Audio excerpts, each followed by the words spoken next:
नमस्कार, शासन पक्ष में आपका स्वागत है। मैं हूं आपके साथ डीपी ओझा। श्री कृष्ण जन्म महोत्सव के अवसर पर किया गया हवन। मंदिर में पहुंचे श्रद्धालु, किया बाल गोपाल के दर्शन, झुलाया झूला। कान्हा द्वारा फोड़ी गई मटकी, लोगों ने लिया झांकियों का भरपूर आनंद। वहीं जो मंदिर नहीं जाते थे उन लोगों ने कहा भगवान हमारे आराध्य देव हैं। पूर्वी दिल्ली के गढ़ी मेंढू में स्थित प्राचीन शिव मंदिर एवं गौशाला प्रांगण में संस्था की अध्यक्षा श्रीमती उर्मिला रानी के नेतृत्व में पाकिस्तान से आए हुए हिंदू शरणार्थी के साथ मिलकर मनाया गया कृष्ण जन्मोत्सव। झांकियों के साथ साथ कृष्ण के वेश में नजर आए बच्चे। इस अवसर पर परम पूजनीय स्वामी राजेंद्रानंद जी महाराज, लालचंद, राजा राम, शंकर, नारू, सतपाल के अतिरिक्त भारी संख्या में लोग उपस्थित रहे।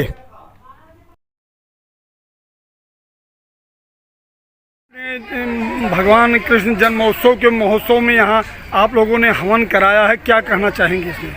हमारी जो पद्धति रही है वो यज्ञ ही हमारा मूल रहा है कहीं न कहीं, क्योंकि यज्ञ जो हमारी देवताओं की मुख बताया गया है। और दूसरी चीज़ कि यज्ञ के जो अग्नि देवता होते हैं, अग्नि देवता के हम लोग साक्ष्य मानते हैं। साक्ष्य किस लिए मानते हैं कि अग्नि में एक विशेष गुण होता है। विशेष गुण अग्नि का ये होता है साहब कि अग्नि जब जलती है ना तो खुद जलते हुए भी रोशनी दूसरों को देती है। हम इसका ये मानते हैं। तीसरी बात, एक बात और है कि अग्नि जलते समय ना जब जलती है तो ऊपर की तरफ जाती है। तो हमारा ये विचार रहता है, हमारा ये मूल स्वभाव होता है, ये शिक्षा अग्नि से हम लेते हैं कि हमें किसी कारण अकारण अगर जलना भी पड़े ना तो हम ऊपर की तरफ आएँ, हम आगे की तरफ बढ़ें, नीचे की तरफ नहीं, और समाज को रोशनी दे, समाज को ज्ञान दे। और यहाँ पे आपको बता दें कि हमारे समाज में परंपराएं रही हैं संतों महंतों का, हमारे पूर्वाचार्यों का, हमारे गुरुओं का, कि यज्ञ के माध्यम से कहीं ना कहीं समाज में एक ज्ञान देने का, उपदेश देने का, नए रास्ते बताने का। हमारी गर्व की बात यह है कि हमारा कन्हैया का जन्मदिन है और सब लोग अपने बच्चों का जन्मदिन मनाते हैं। और हमने कहा कि नहीं, यहाँ पे जो हमारे हिंदू भाई सब परिवार सब है, तो हमने कहा कि नहीं, हम उसका जन्मदिन मनाएं जो हम सबका जन्म देने का कारण है, जो हम सबका पिता है। तो कहीं ना कहीं ये सुन करके बड़ा हर्ष होता है कि वो अपने पिता के जन्मोत्सव आज मना रहे हैं। करें आप ऐसे लोगों के बीच में कन्हैया का जन्म मना रहे हैं जो बाहर से आए हुए हैं, बाहर देश के बच्चे आए हुए हैं।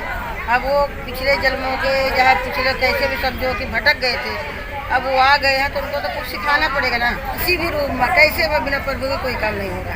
बहुत बधाई देना चाहते कि मेरे बच्चे हैं, हिंदुस्तान का धरोहर है, आए हैं, तो इनको ऐसे शिक्षा दिया जाए, ऐसे बुलंदी में पहुंचावा जाए कि एक बार वो भी लगे कि हाँ हम अपने देश में आ गए, देश अपने घर आ गए हैं। पर आप भगवान कृष्ण का जन्मोत्सव मना रहे हैं, कैसा लग रहा है आपको?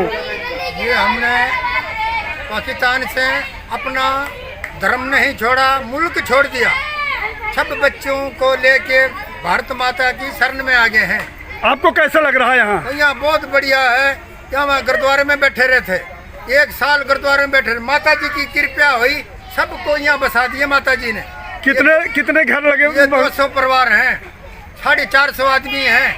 अभी कृष्ण भगवान के जन्म में सब देखो धूमधाम से बहुत खुशी से मना रहे हैं।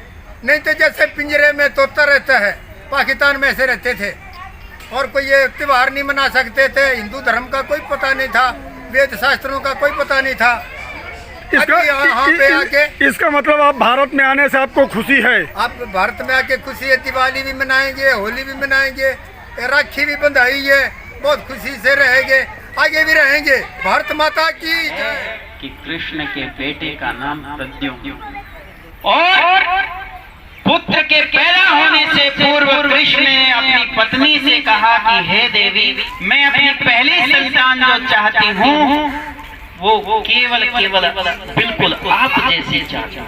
रुक्मिणी कृष्ण से निवेदन कर रही है कि हे प्रभु, मेरी पहली संतान बिल्कुल आप जैसे हो, मेरी इच्छा है। कृष्ण कहता है हे देवी, मेरे जैसी संतान अगर चाहती हो तो 12 वर्ष तक कठोर ब्रह्मचर्य का पालन करना होगा।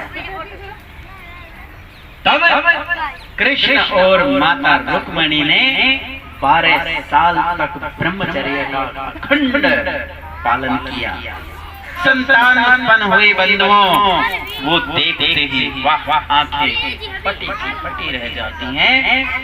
जब प्रद्युम्न बड़ा होता है तो कृष्ण और प्रद्युम्न को एक साथ देख लो तो आप पहचान नहीं सकते कि कृष्ण कौन है और प्रद्युम्न कौन है।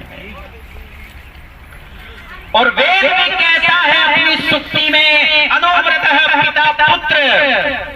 अगर पिता अपने पुत्र को अपने जैसा बनाना चाहता है तो सबसे पहले पिता को बनना पड़ेगा।